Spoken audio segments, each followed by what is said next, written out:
So I'm jmfriedt. I'm from a French National Research Center in FEMTO-ST in Besançon, and I'll be talking about hacking radio frequency spectrum. Basically, I want to introduce you to a few basics about gnuradio, and actually not only gnuradio as a radio frequency signal processing tool, but basically as a more general framework for getting familiar with digital signal processing and data acquisition. And I really think that it's a nice environment for not only research, but training, education. That's a little bit what I want to show you. But actually, GNU Radio is much more than just signal processing. But the first question we might ask is, why are we going for digital? I mean, analog radio has been around for ages, and what are the point of getting into digital software? So basically, people started thinking, if you look at the reference in the literature, of going from analog to digital hardware at the end of the 50s, basically at the beginning of Apollo program. Apollo was the first airborne system with a fully digital IMU. Before this, the Polaris missile from the Navy were switching from analog to digital IMU. And the reason why in the beginning of the 60s, people decided to go from analog to digital signal processing, I've summed up the three reasons here, is that you have flexibility. Basically, you build your hardware once, and you can just tune whatever algorithm you want on this hardware. So you just bother once with manufacturing the system. Reconfigurability means that once you have designed your system, you can change parameters as your missile or your plane is flying. In my case, when you switch on an atomic clock, you want a startup phase, and then you want a running phase, and these parameters might not be the same. So reconfigurability means that you can change the parameters, which you can hardly do with analog feedback control. And finally, reproducibility means that your analog components are not going to age over time. If you have a capacitor or resistor-based feedback control, these components are going to age. The value of these components are going to change with temperature or with capacitance or with moisture levels. This is not going to happen with digital hardware. Digital hardware will always make the same computation. Same input means same output. So reproducibility is really an important aspect because you can predict how accurate your calculation will be. So basically, the paradigm since basically end of the 60s is to a bit shift from hardware to software in general. And I want to show you in this particular case of radio frequency signal how this paradigm change is now reaching the general public. Now, you should be aware that I'm not going to claim that digital processing can do everything that analog processing can do. There is still a lot of fields where only analog processing can go, and basically baseband radio frequency signal processing can only be done using analog hardware like acoustic wave filters, correlators. These are things that nowadays digital chips available to the general public will not perform multi-giga sample per second operations. These are still limited to analog components, but I want to show you nevertheless that there are quite a few things that you can do. Now, I've been very much inspired by a website by people who have written a book about GPS and Galileo, digital-based global navigation satellite system receivers, people from Denmark, I believe. And what they have on their webpage is this view graph, where they explain that originally the hardware receiver, the radio frequency receiver was hardware. That's your old 70s and 80s radio frequency receiver where you would have AM, FM demodulator, and if you wanted to go for digital or another mode, basically you just have to change and buy a new radio. The dream of software-defined radio is to get rid of all this hardware, all this dedicated hardware. Now, at some point, you still have an analog signal which is flying over the ether, which is radio frequency wave. And the first step you want to get is analog to digital conversion to convert this radio frequency signal into an analog signal that's going to be processed, and everything you want to be in software.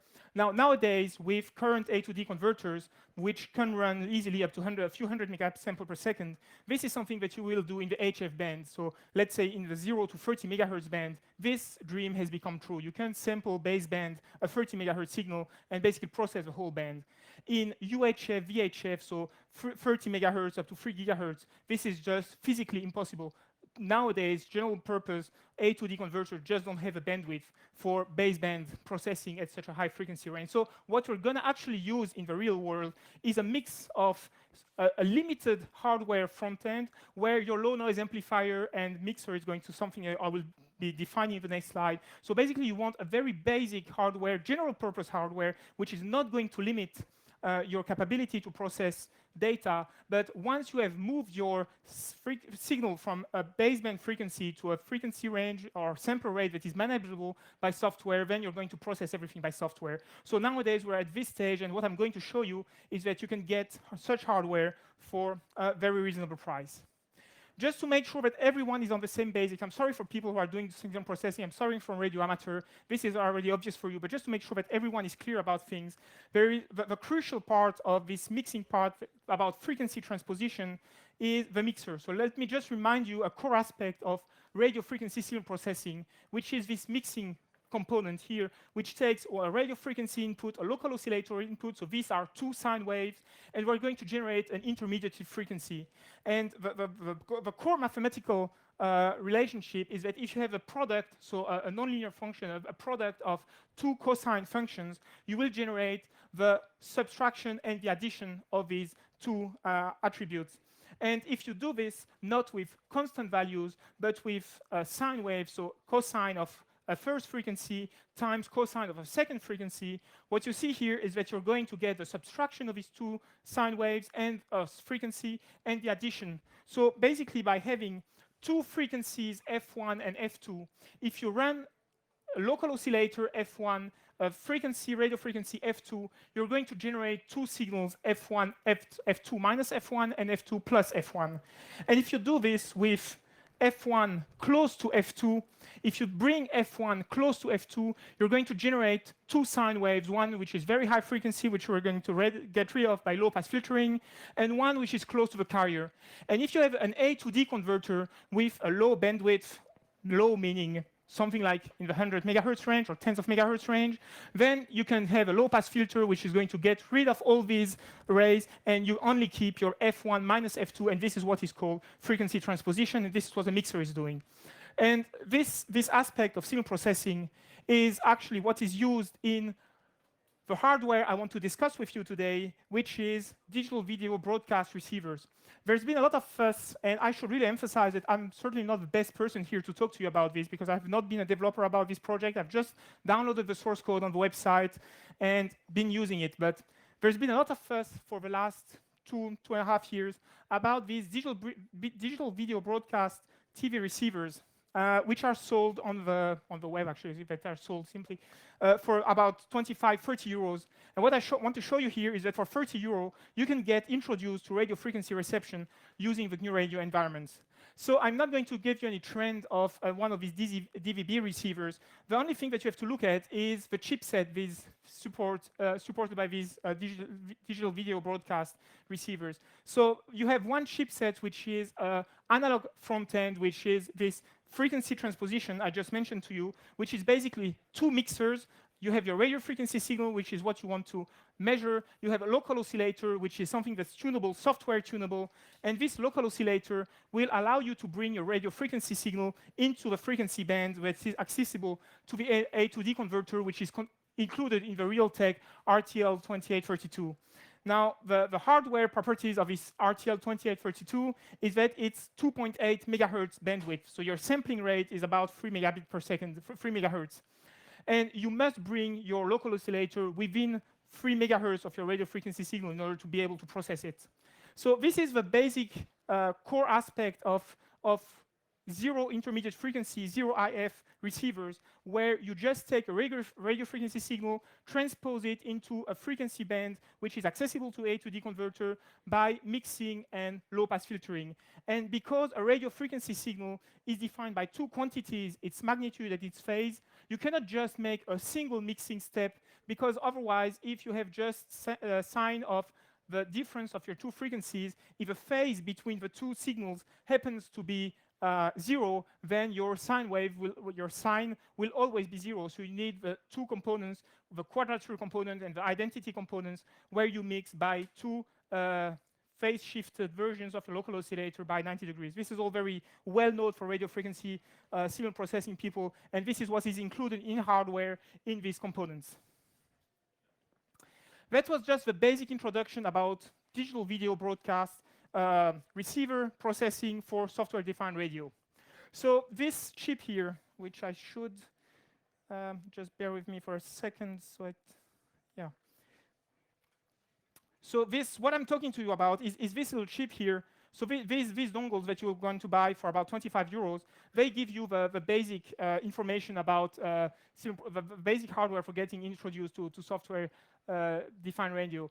And the environment for running this hardware will be gnuradio. So what is gnuradio? Gnuradio is actually a framework which allows you to assemble various signal processing blocks. So you have three main blocks. You have obviously the input. The signal input is what signal you're going to feed. So the digital video broadcast dongle is one possible source of signal. The sound card is another one. I'm going to give you an example of how to use the sound card as a signal processing input.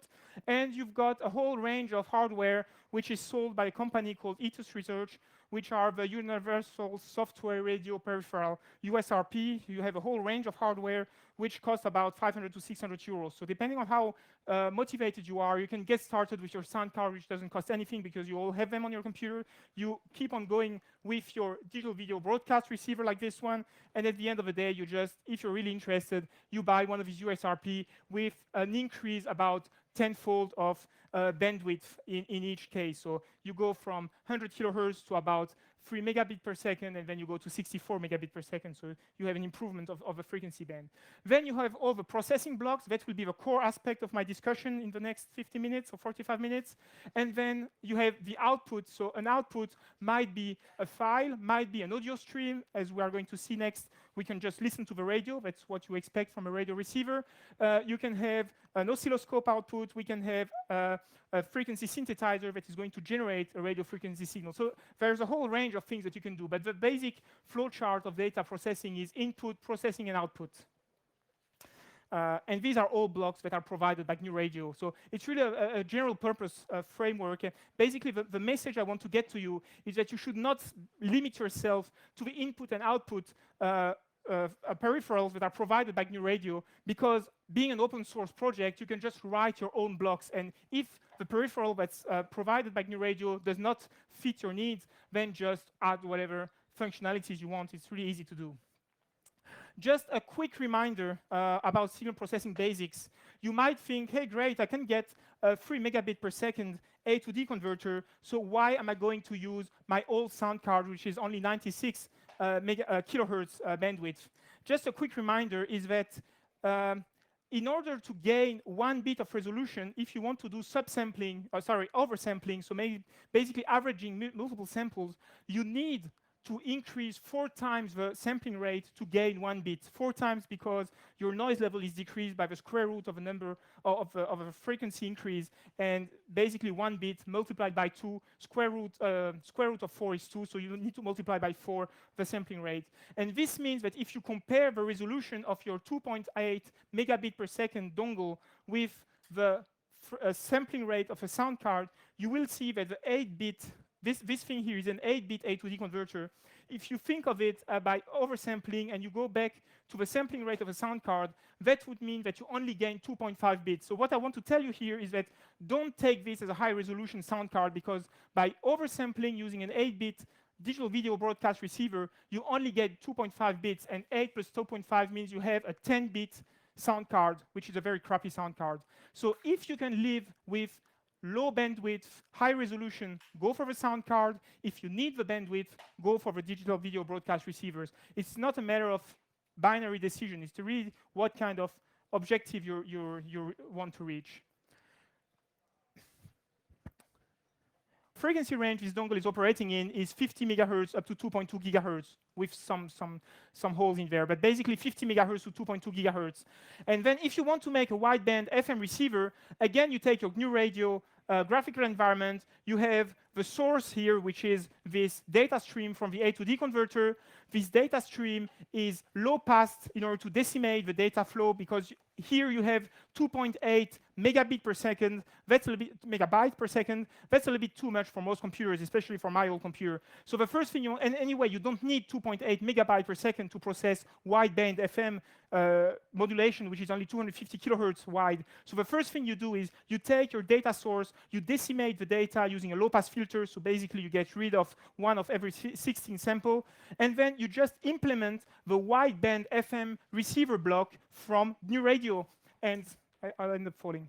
And at the end, at the output of this receiver, you just send the output to the audio sink, and you have your sound if everything operates properly. So it's really a matter of 4-block assembly to get a wideband FM receiver. And here you have a whole list of the functions that are provided by gnuradio. So basically, you have a graphical environment, gnuradio companion, that helps you select all these blocks, these processing blocks, the sources, the sinks, synchronization blocks, digital modulation blocks. Basically, all this kind of stuff is going to help you get started with software-defined radio. And what you were supposed to do to see is I've also added on my wideband FM receiver block, I've added the Fourier transform sync graphical user interface, and the Fourier transform sync basically gives you the Fourier transform of your frequency band from 104.7 megahertz. This is 10 minutes ago what the guys from the FM radio emitter were generating, and you tune your frequency range,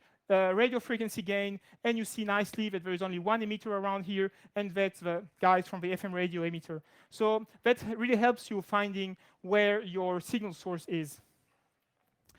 The beauty of digital signal processing and flexible hardware is that you can just do anything you want. So this is something I've stolen from the web, from the guy who has been doing on the repository of gnuradio project, the radio data system acquisition, the RDS system. And what you can see here is that this guy has been doing a very fancy assembly of blocks, but the end of the story is that he's able to receive the analog signals, so the sound of your broadcast, FM broadcast, and at the same time, he's receiving all these messages that you see in your car radio that tell you what kind of channel you're tuned in, what kind of program is being broadcasted. So the beauty of software-defined radio is that you're not changing anything to the hardware, you're just adding more processing blocks, and suddenly you get from basic sound card, sound or music coming out of your radio, you add the digital functionality. So this is the kind of output that you would be getting by running the RDS functionality that is provided on the gnuradio website.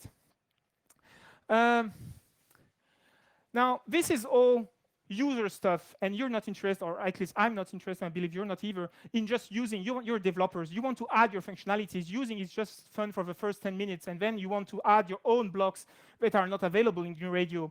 And of course, gnuradio being open source, the only thing that you're encouraged to do is read the existing block source code and just modify them or add your own functionalities based on what these guys have been doing.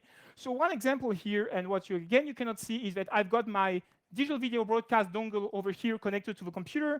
I've got a modem, a radio modem. This is frequency shift keying, FSK, modulated radio modem, the kind of little thing that you buy for nothing that are going to open your car, these remote keyless entry systems. And when you switch on this modem and you feed the wideband FM receiver function of gnuradio, you see here hardly these peaks going up and down. These are bits. So basically what FSK is doing is it encodes each bit in a different frequency.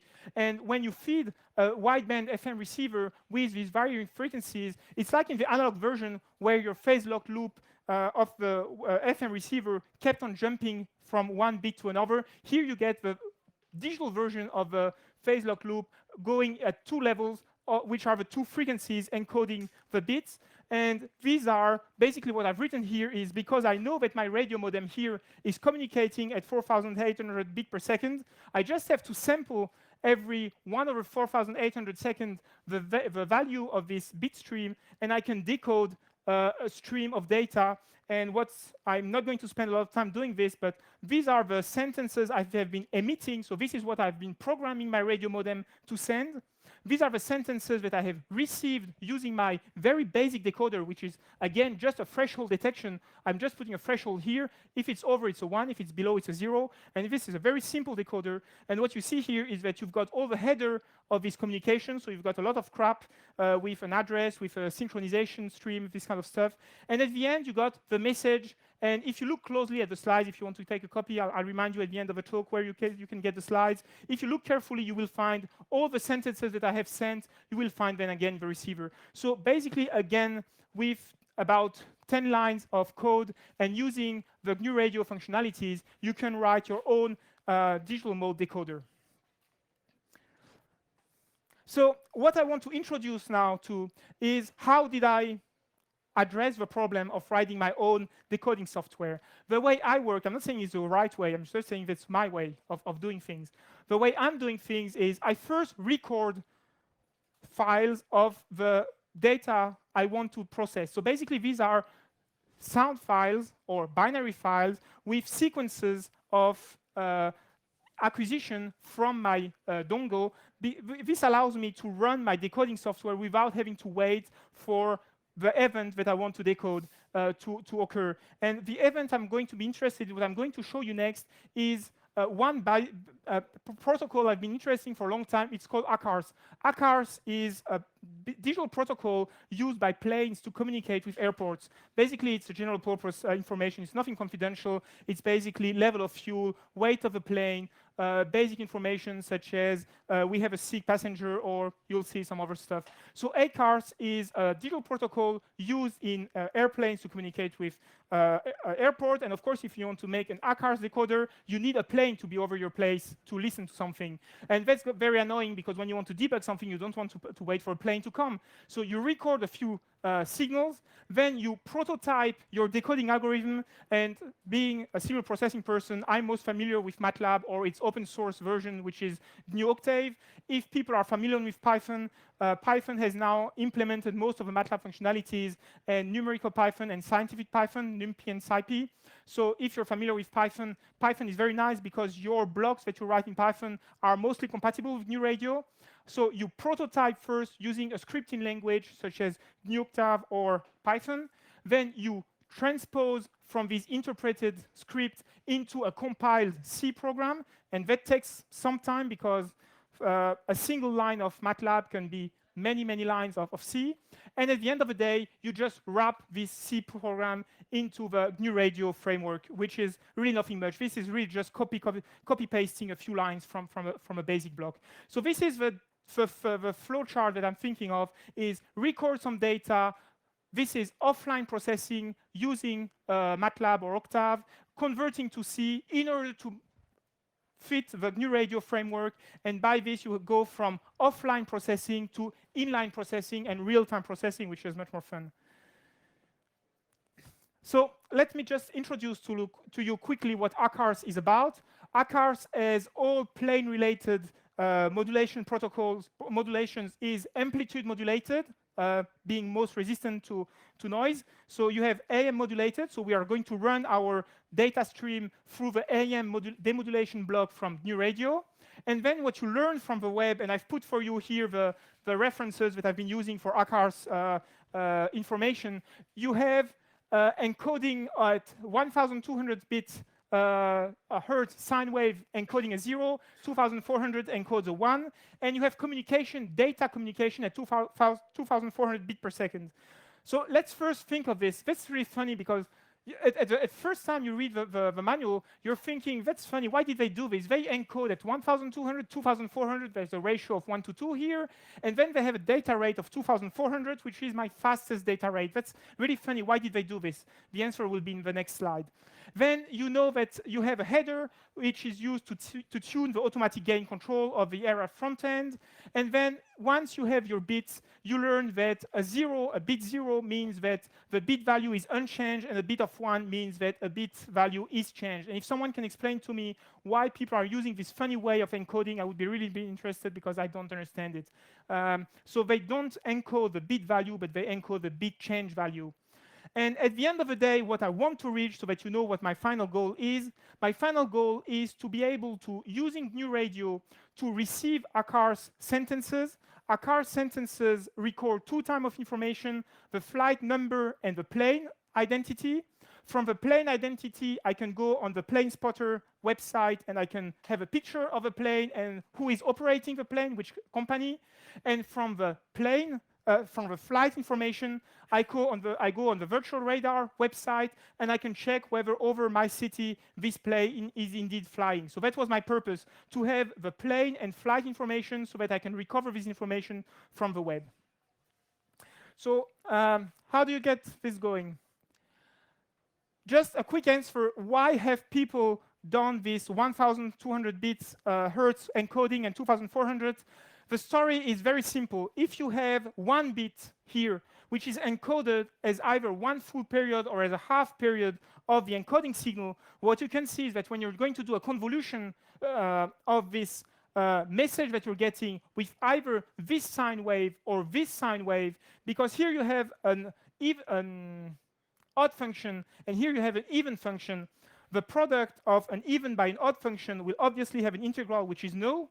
And otherwise, if you have even times even, you have 1/2 as an integral, or odd times odd will give you a 1/2. So I've written for you here the three possible cases. You have an unknown signal, which is either one of these two cases. You make a convolution with these two functions, and you get 1/2 if you have the right version of the bit, and you have 0 otherwise. So it's a very efficient way of computing your convolution and getting the right value. So what we're going to do is going to convolve the signal that we receive from the A to D converter, and we know that convolution is very inefficient in the time domain, especially on sequential CPU. So we're going to use a frequency domain, so we will need some Fourier transform, and this is where MATLAB is most efficient. So what you get at the end of the day is you take your data stream. What you cannot see on this black and white graph is that there are two sets of data here. You have the 2,400 hertz bit decoding, you have a 1,200 hertz decoding, and what you would be seeing if you had this in color is that you have initially the 2,400 hertz, which is the most probable value of the bits, and then at some point these various curves cross, meaning that one bit value is more probable than the other one, and that gives you your data stream. So basically you will have a full stream of 1, then a 0, then a full stream of 1, and so on. So basically getting the bit values is just a matter of convolution. Now there is just one more trick here, is that a bit is given by a given number of samples. And the little hint I want to give you here is how the gnuradio is going to give you an asynchronous chunk of data of unknown size. So sometimes it will give you a few hundred bytes, sometimes it will give you a few thousand bytes. How do you process a Fourier transform which requires a minimum number of values to perform this operation? And what we've been doing, assume that in your buffer, in your data buffer, your Fourier transform is going to operate on a given number of samples. And at first, you only get a tiny chunk of data, not enough to make your Fourier transform. What we're doing is we are accumulating data until the full chunk of Fourier transform data has been accumulated. Then we're going to process this amount of data and provide the user with whatever result is achieved. And whatever is left, so this little chunk of data here that we have not yet processed, we're going to put it in the beginning of the buffer, and we start accumulating values again and again until we have enough data to make a new Fourier transform. So this is a little bit the trick here that we had to solve in order to, because gnuradio is not giving you a finite number of data, you never know beforehand how many data you're going to get, and you need to accumulate enough values to run your processing function. I'm not going to get into much detail about the code source. This you can find. Again, this is more for reference for you. If you want to fetch my slides on the website, which I'm going to remind you at the end of the talk, you can just fetch the data, and this is going to give you examples. So basically, in the gnuradio companion graphical interface, you have an XML file, and the XML defines what kind of input, what kind of output, so whether you have short characters, integers, floating point numbers, how many inputs, how many outputs, and you can provide parameters. So you have dynamic parameter in your blocks, and you can provide your block with dynamic parameters, not only fixed parameters in your software. So you have XML files which define how your block behaves. You have a C implementation of your algorithm, and this is what I was saying, that going from the MATLAB implementation to the C implementation is not completely trivial, especially when you have the FFT function. You do have the FFTW library, and going from FFT in MATLAB to FFTW in C requires tweaking with normalization factor. Your threshold values are no longer the same.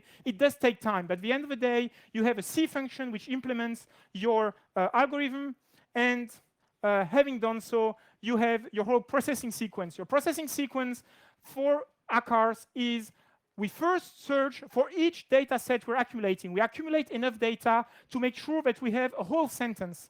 So a whole sentence is defined by the protocol as 300 characters. So we're going to accumulate enough data to have at most 300 characters.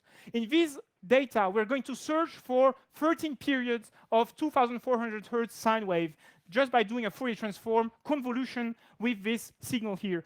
If we find something that's above a given threshold, and our algorithm is very dependent on this threshold value, that's the drawback. If we find a value above threshold, we know that a message has been sent by a plane. By doing so, we know that we are going to start a convolution at the beginning of this message in order to search for the 2400 and 1200 Hertz sine waves, which are going to tell us whether we have bits 1 or bit 0. So we identify the most probable bit value. And having done so, we extract the bit sequence. From the bit sequence, we generate the byte sequence. As I told you before, 0 means a bit change, 1 bit means no bit change. So if you have a single error, then your whole stream is erroneous. And at the end of the day, you interpret all this data as flight number, plane identification, and so on. And at the end of the day, what you get is a whole stream of hexadecimal values which are displayed as the decoded bytes. These bytes are interpreted as sentences, and it makes your wait in airports much more playful when you are at the airport and just listening at all the sentences sent by the plane which are waiting to take off. So this is basically what I wanted to show you about ACARS decoding. gnuradio ACARS development, you can find on the CGRAN website under ACARS the implementation of this, and I hope someone wants to play with it. At the moment, it's only been validated with a DVB receiver. So this is all working pretty well, and what I would like you is to play with this software to learn how to implement your own functionalities. This is all reception. Reception is only half of the game. You also want to emit something. Emitting is really the fun part. So before emitting, the first thing I want to tell you is gnuradio is full duplex. Full duplex means that you can receive at the same time you're emitting. And this is great fun, because if we're working with sound cards, full duplex means that you can play and receive at the same time. And if you're familiar with what this is, you can make an audio frequency network analyzer. A network analyzer is something that is going to generate a sine wave of varying frequency, and we're going to look at the response of our whatever device at this excitation signal, which is a variable sine wave. And basically what I want to show you here is that there is really nothing to do if you want to convert your computer with its sound card into an audio frequency network analyzer. You just play a sine wave. At the same time, you receive the stream. And the only little trick here is that you need to get the magnitude of a signal. And to get the magnitude, the first thing you can do is you just take a diode.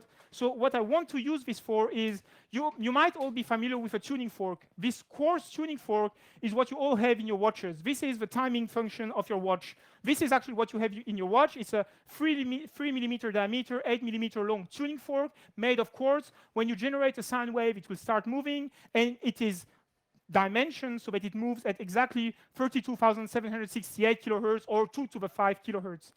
And if I take this tuning fork and I generate a sine wave at 32 kilohertz dot something, and I look at the output of a diode, what you will see here is that you see here these jumps, and this is the response of my tuning fork. So I'm sweeping the frequency range, and when my frequency is going over 32,768, I have current going through my tuning fork, and this indicates that I'm at resonance. So basically, with no equipment at all, you can make an audio frequency network analyzer. And if you really want to have nothing at all as hardware, you get rid of the diode, so the rectifying diode. And what I wanted to show you here, but it's really unreadable, is that we implemented IQ demodulation. So IQ demodulation is what I've shown you earlier. You do a mixing, but again, you do a mixing of the sine wave that is generated through the tuning fork. So you generate 32,768 hertz. You have a local oscillator, which is tuned at the same frequency as that you're emitting. And what you can see here is the magnitude of the signal going through the tuning fork.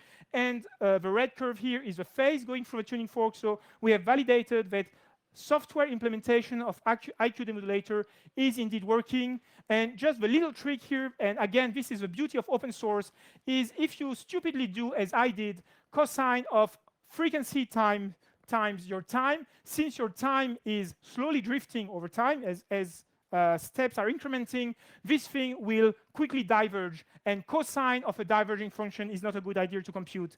And so if you get inspiration of the implementation of a numerically controlled oscillator as done in gnuradio, you learn that at each step you increment a phase value by 2 pi times the wanted frequency divided by the sampling frequency. You normalize by 2 pi, so you keep this argument between 0 and 2 pi, and this is where you know that you can compute a cosine. So without getting into the details, again, the beauty of open source software, if I need to convince anyone about it, is that when you're doing something wrong, you can learn how people have been doing it right, and just learn from your mistake and from what they're doing.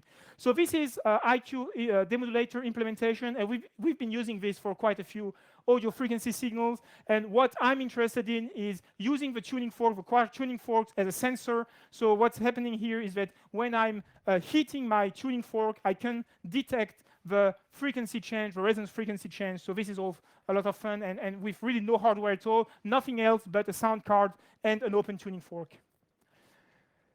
The last thing I wanted to get into, frequency counters. I'm going to skip this one. The last thing I wanted to talk to you about in the last 10 minutes is radar. I've just talked to you about emitting signals, but I'm talking to you about emitting signals in the audio frequency range, and this is a talk about gnuradio. So maybe you people would like to know how to make a radar system out of gnuradio. The most common aspect that we're all familiar with of radar is we generate short pulse, what is called pulse radar. We generate short pulses of high energy, which are going to be reflected by the target, and the target sends back a high bandwidth, meaning a very short pulse, and we need very fast hardware to sample this high bandwidth. It's feasible, of course. A lot of people do it, but it's not amateur grade. There's no way you're going to make a high bandwidth receiver for a pulse mode radar. And you have a very beautiful other approach, which is called FMCW, frequency modulated continuous wave radar. And this is what I'm going to talk to you about. And I should emphasize here, because I don't have enough space on the next slide, this is all inspired by the MIT websites. You have, again on my slides, the exact references. For the last 2 years or so, MIT has been promoting a course on radar systems where they have an amazing lab description on their open course website. And really, I encourage you to go and copy what they did. It's €100 worth of equipment, and you learn how to make a 2.4 gigahertz radar. So what I want to introduce, I want to remind you how FMCW radar works. The principle of an FMCW radar is you have a voltage-controlled oscillator. That's a €20 piece of equipment. You have a voltage-controlled oscillator is an oscillator whose output frequency is defined by a tuning voltage. This voltage-controlled oscillator is going for a power amplifier because you need a bit of power, but I'm not talking about the same kind of power as earlier. Earlier, we were talking about kilowatt power. Here, we're talking about milliwatt power. This signal here is going to get through an antenna and travel over time to a target. So your oscillator here is tuned by a a triangle wave.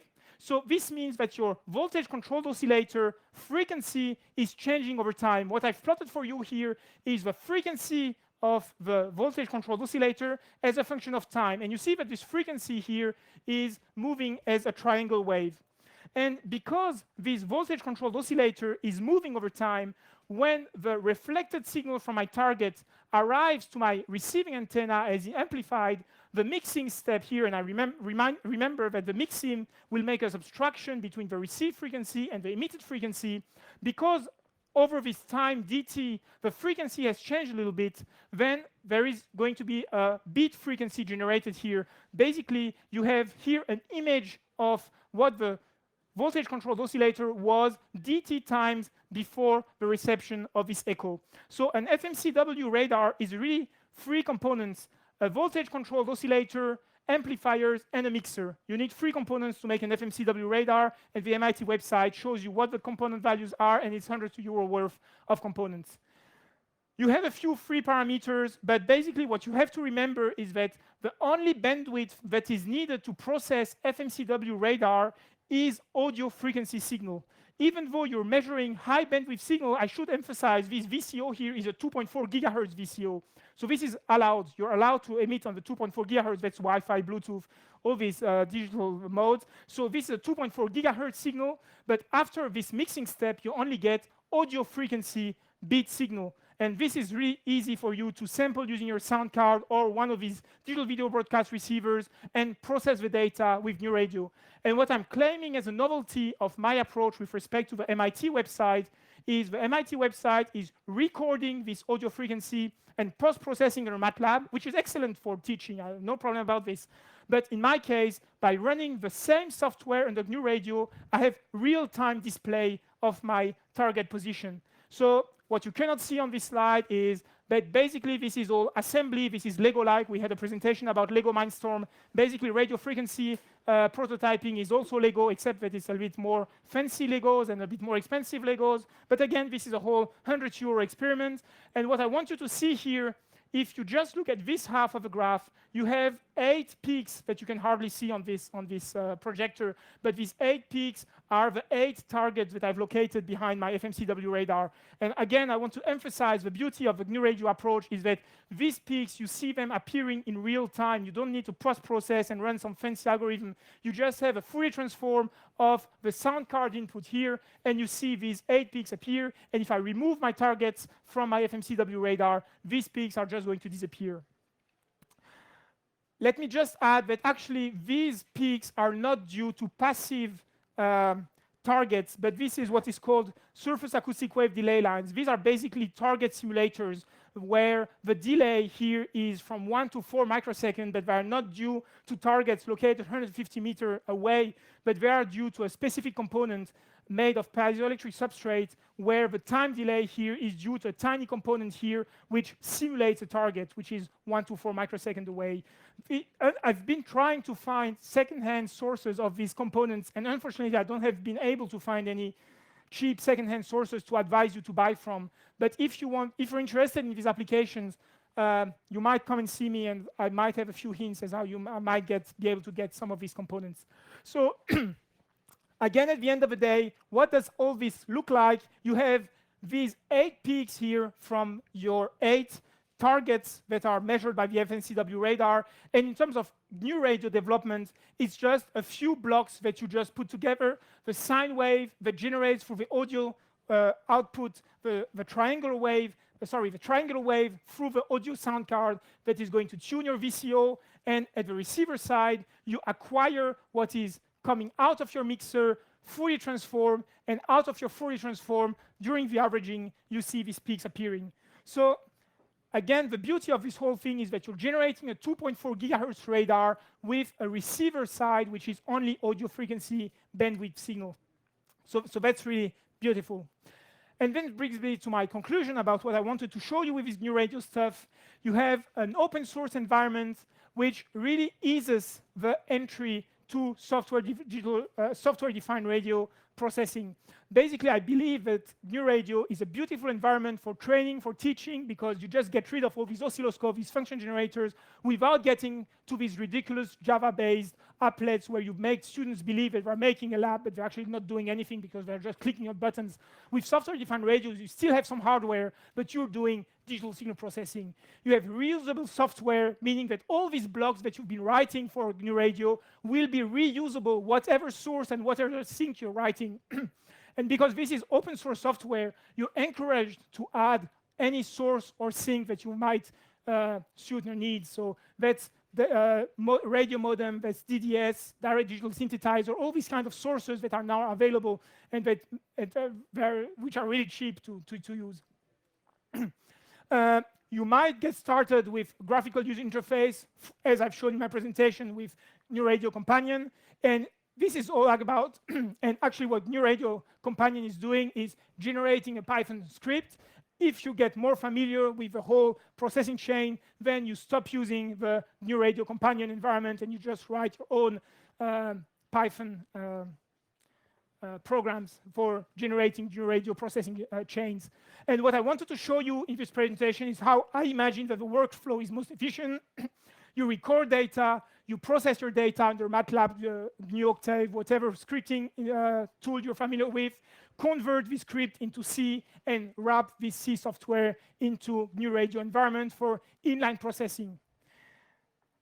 Further work, there are amazing stuff on the web, which I have unfortunately not been able to reproduce for you for today's presentation. The first thing is NOAA weather satellites. I think a lot of you people know about the low frequency 137 megahertz weather satellites, really easy to catch. Some people on the web, reference number 11 here, have shown that this digital video broadcast TV receiver can get signals from satellites 800 kilometers away. This is just amazing. I've not been able to reproduce. I can get the sound of a satellite. When I decode the sound that I receive, I don't get the image. So I'm still doing something wrong. But this is really very simple. And there's another amazing stuff from, I believe, University of Catalonia in Barcelona. These people have demonstrated raw GPS data reception. And that's really amazing because when you get the raw IQ data from GPS, you just don't get stupid timing or stupid positioning. You get the whole metrology associated with atomic clocks. Basically, you get here 5 or 6 signals from atomic clocks in space. You get geodesy, you get moisture density in the atmosphere, you get ionosphere, electron density, you get reflection on lakes. Getting this raw data is just a whole field of research open, and if you look in the geophysics field, these people have been doing amazing things with GPS data. I conclude my talk with a selected bibliography. I'm not going to get through all of this. Half of these books are encouragement for you to get into SDR. It's not technical, it's just stories about Apollo, about Voyager, about Cassini-Huygens probes. These are just stories to tell you why software-defined radio is beautiful. And at the end, there is some textbook that you cannot miss. At some point, you have to get into the maths. But when you get into the maths, because you know what you're doing and not just for an exam, it's just much more fun. If you're interested, I've written 2 papers. The English is a translation of a French article which summarizes all these documents. And if you're interested, I'll try to get in the very beginning. Just send me an email or go to my website. Website is over here, email is over here. Feel free to look for the slides on the web, and thank you for your attention.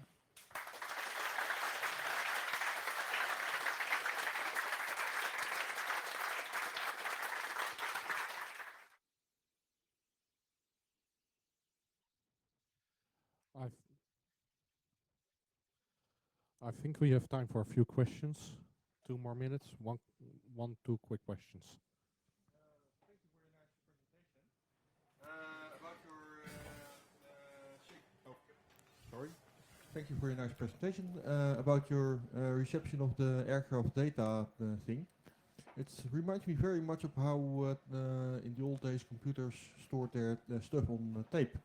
Basically, that is the synchronous to the carrier frequency, the 1200 and 2400 bouts, you encode it. So it would be much easier, I think, to just run a phase lock loop and a zero crossing detector over it. The fun thing about software-defined radio is that you've got so many ways of doing the same thing. And when I presented this to my friends in the lab, they had all their own opinion about what is the best way of decoding these sentences. So I'm pretty sure that the PLL would be a beautiful way of doing it, of course, yeah. It would be less computationally expensive. Most probably, indeed, yes. There's a block in there that does that. There's an FSK block in the radio. It'll do the whole theme. Yeah, actually, let me emphasize here that what I wanted to do here was to learn how to write my own gnuradio block. I have not emphasized this enough in this presentation, but the whole point for me was to get the AM data as a sound signal, and I wanted to write my own gnuradio block to show people how to do it. I'm sure there are ways of doing it. And actually, with the gnuradio blocks available, you can do most things. But I wanted to learn how to new functionalities. Question. Which hardware is available currently for gnuradio to demodulate direct sequence spread spectrum Wi-Fi signal? Sorry, A normal DSS Wi-Fi signal. you're asking me if it's available? Which hardware is available for gnuradio to do that? I believe that based on the bandwidth that you will be needing to get spread spectrum analysis, only the USRP will be doing this. This dongle here is able to do GPS because it's 2.8 megahertz sampling rate, and GPS is 1.5, or GPS L1 is 1.5 megahertz wide. L2 is 10 megahertz and will not work. For Wi-Fi, I'm pretty sure that USRP will do it, but not this simple dongle. Especially because there will not, the stupid answer, because this thing will not operate on 2.4 gigahertz. It stops at 2, so only the USRP will do it. And then do you see any problems? Because Ethos was actually bought by National Instruments, I think, some time ago. So I have to probably buy a National Instruments box, or can you still buy those Ethos boxes?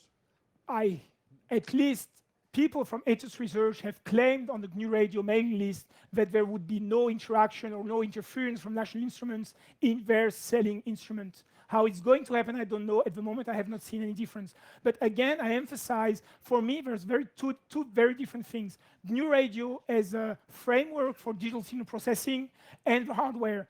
Ethos Research is doing beautiful hardware. There is a flourishment at the moment of new boards. Whether they are equal or not, I cannot say. And if you believe Ethos is not good enough, then you can just go for your own, but reuse gnuradio framework.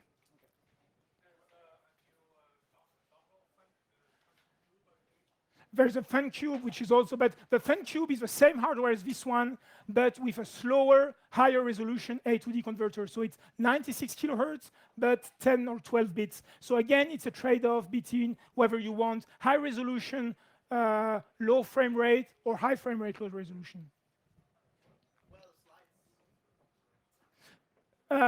If you go on my website, jmfriedt.free.fr, is the first link. You will see the OVH link is the first one. Okay, thank you. Thank you. We have to set up next. Please let me just add one more thing. There in my lab, if you're interested in this topic, there are PhD and postdoc position funding available. Feel free to contact me if you're interested in PhD or postdoc. There are funding available. Thank you very much.